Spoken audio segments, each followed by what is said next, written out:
this, and all of this, and this, and this, and this is why you do your complete paint job before any lighting or hardware is installed. Today I'll be going through a few things that really transformed the space once it got installed. It went from a building into an actual workspace. So I'm talking about doors, security or comfort to a certain degree, lighting, including windows, and some basic utilities. The reason I specifically called out windows isn't for the obvious reason. So I'm not talking about the light that they let in, although they do, it works, I love it. But an unforeseen advantage is actually the view. I've found myself working in here lately, kind of just looking out the window and taking in new views that this building has given us. So I can see the big tamarack in the front, and right now it's nearing the end of September, so fall is well on its way. And just looking out the windows, it gives me a nice view up into the sky, and it actually puts a nice background into the workspace. When it comes to mounted lighting, pretty much everything in here is a 4-foot LED strip. We ended up going with a brand called ICO, although I'm sure they're no different than many others on the market. And we have 7 of them, 4 on the double side, and then another 3 on the single project side. In the event this is the first time you're hearing about LED strip lighting, I just decided to pop off the cover to give you a feel for what it's like. The housing of the light is much like it would be for a fluorescent tube, but as you can see, it's just a long row of little LED lights. One thing I wanted to make sure was that there was a consistent temperature color of all the lighting in the garage, so everything mounted to the ceiling and wall is 5000 K. I think it's the nice balance of color between not such a fake looking daylight as a 6000 and anything below 5 I find to be just too warm and orangey. I attempted to be a little clever with the placement and orientation of all the light bars. So knowing that this is going to be the major traffic spot, workbenches here, lots of fiddly work, I wanted to make sure that there was always at least some light over my shoulder, or at least if you're coming in and just trying to get into the vehicles holding a bunch of stuff. Whereas in the back here, you're not really looking down into the trunk or looking on top of a vehicle very often. So I figured spread the love in the different direction and orient these a little bit differently to cast light kind of passively everywhere. The single side here had a few other considerations though. So knowing that hopefully there's going to be a lift in here at some point, I have to make sure that nothing is sacrificing possible usage of space in the middle. And of course that means lighting has to be basically no further in than where the average front, or I guess in this case the trunk of the car would be, and likewise on this side. I ended up doubling up the lights on this side because I'm going to spend 99% of my time in this garage right here, and one over on this side. Opposite idea of these ones, I actually do want to cast quite a bit of light in this area. And in addition to the 7 4-footers on the ceiling, there are 2 more 4-footers on the wall. Although I mentioned this in a past video, the big tip that I got from another guy in the neighborhood was make sure you've got some light on the walls. That'll come in handy when the car goes up on a lift, but at the same time, we all know that working under a car is just brutal. Whether it's on jacks or you've got a quick jack system, you really don't have that much space in front of you, and it's just the worst fumbling around with a flashlight and trying to project light where you need it. So that's why we have these 2 light bars, independently controlled on their own switch. The primary difference between these strip lights and all the ones on the ceilings though is durability. Being that these are down and in harm's way, they needed to be constructed out of something a bit tougher so that if I back into it, they're not just going to shatter, which these covers definitely would. I know this won't fully solve my problems, but it's really nice to have this, and because these are on a bit of a clip that sits in a track, eventually what I might do is build a sliding track that kind of just carries the light anywhere within a couple foot vicinity, and I can just move them around as the situation requires. Each one of these strip lights give off 8800 lumens of light. The lighting has made a huge impact on sort of the emotional feel of the space too. Of course you can actually see what you're doing now, which is great, but feels clean and maybe sort of like a showroom vibe too. It feels like it's more than just a workspace. It's kind of a nice place to be. Time will tell if my selection and placement of light is enough for me. I have roughly 80,000 lumens of light in here, and I know I'll still need to have some more downlighting when it comes to workspace. Last is the automatic lighting in the storage space. It's on the same circuit as the primary lights on the ceiling, so when I open this hatch, they're on. However, all of these lights on the ceiling are on a single circuit on this switch, but I have 3 more. To give you an appreciation for what these are, because they're outside, I'll let the sun go down and then I'll show you something.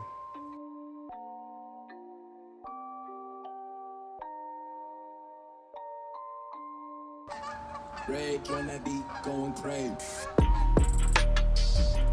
Pots in the front, plus pot lights in the back, like so, and something to fill the side yard with light, which is mounted up in the gable and also motion detecting.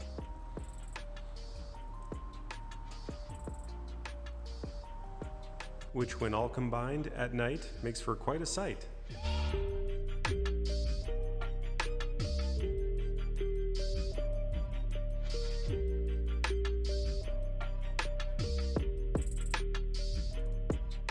There's a second one of those floodlights at the back door with an even more sensitive sensor and a quick timer. Plus, we're using a series of wireless switches between the garage and the house. So that includes the pot lights between the house and the garage, plus the big floodlight up in the gable. Which means, say it's late at night, I'm coming home, and of course it's dark. My sensor light is on in the garage, and I hit the pots.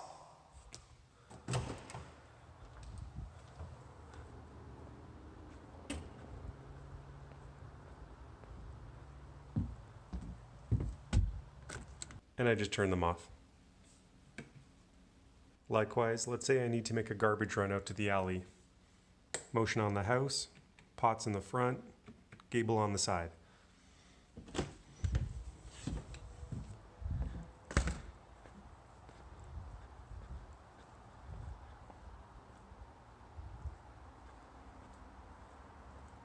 Perfect.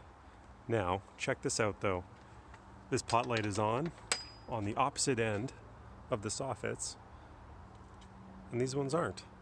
So this is independently wired into the same circuit as the pots on that entire other side, just so I can get a clear walking line out to here. The final interior lighting feature though actually comes from the garage door opening system. Now, I've never had openers quite this fancy before, but there is a motion sensor on each of them. And when you really think about what you need to have in a dark garage the second you walk in, it's the little things that you might not think about like this that really do come in handy. So picture it's late at night and you don't want to throw on all the lights, but you just need to run into the garage for a second. A light. Go figure, hey? So both of these lights will pop on. This one just doesn't have any bulbs in it quite yet. And when you think about coming into the garage in the morning when you want to leave, you actually can't turn on the main lights because you don't have a way of turning them off when you go. So it's actually really convenient to have these pop on. They stay on for about 5 minutes until the timer runs out. Get in your car, drive away. Perfect. So that's the rundown for lighting. I think you can see that I was trying to strike a balance between form and function. I think everything that I did looks really nice, but you gotta walk yourself through those garbage bag run ideas just to make sure that you've got your electrical plan nailed down for the conveniences of life. That forward planning is case in point for why there's a conduit running on top of the wall now. That is the power for the gable light there. It was a late in the game decision, and that's why it's not tucked nicely down into the wall here and through the framing. Thankfully though, wireless switches save you in terms of flexibility of controlling because they don't need to be hardwired. So now the doors. Let's start with the man door. I think it actually came together really nicely. You saw me painting it over there at one point in time, but the yellow really pops. You can also kind of see what I was talking about before more clearly than anywhere else in the garage in terms of the different colors. That's the difference between the ceiling and the walls. Really does lose its effect when you look at it on a bigger scale, but it actually came together pretty nicely. Anyways, we went with the Wiser premise system for a matter of security, but also convenience. If you have a detached garage like I do, you got to think about the practicalities of life where you're going between the house and the garage, hands are full, and you don't want to be fumbling around with keys. So you can just pull out your phone and say, "Hey Siri, lock the garage door."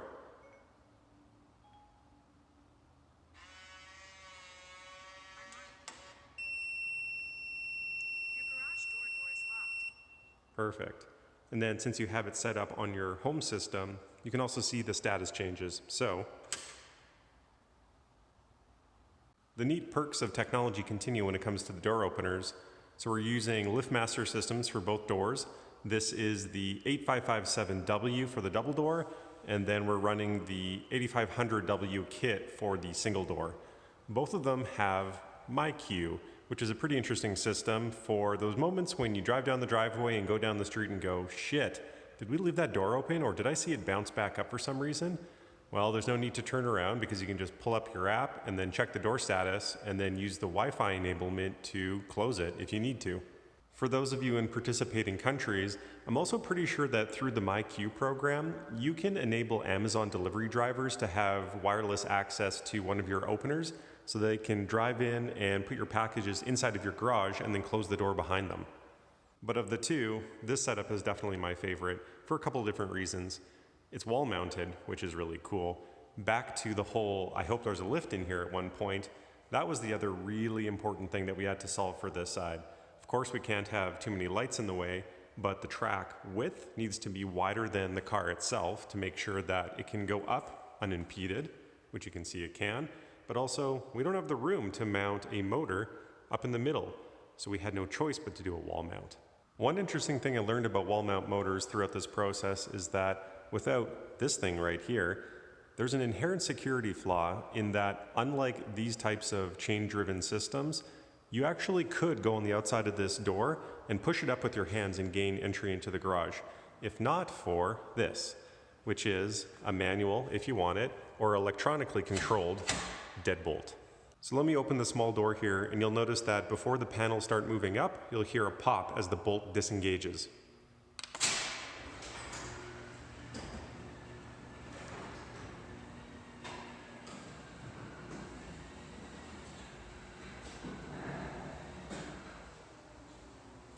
And again, automatically as it comes down.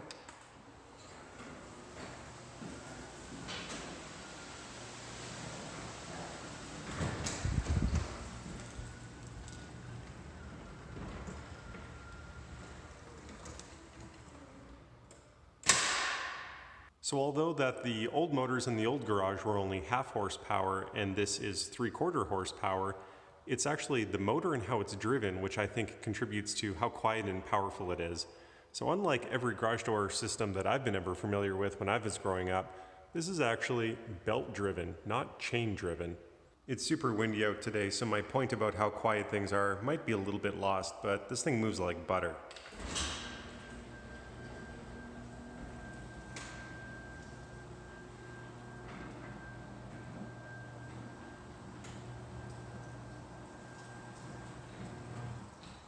Through the night shots last night, you already saw the reveal of the doors, but let's take a look.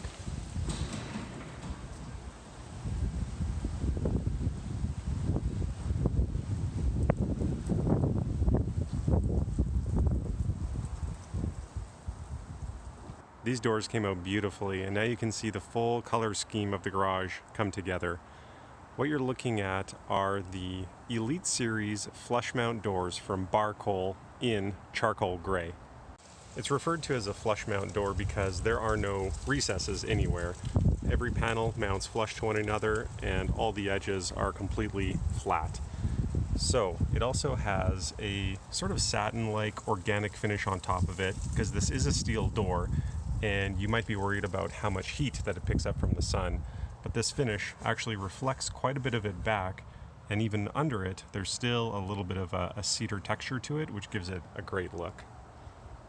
Inside, of course, it's all white and quality steel hardware used everywhere, made in Canada.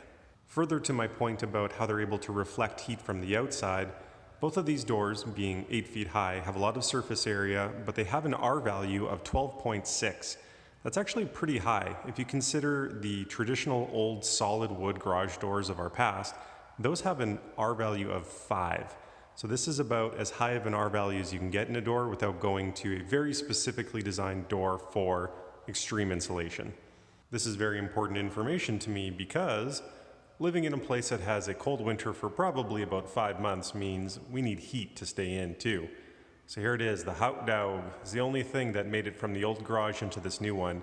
It's a 45,000 BTU unit, and by my calculation is still more than sufficient to heat this space.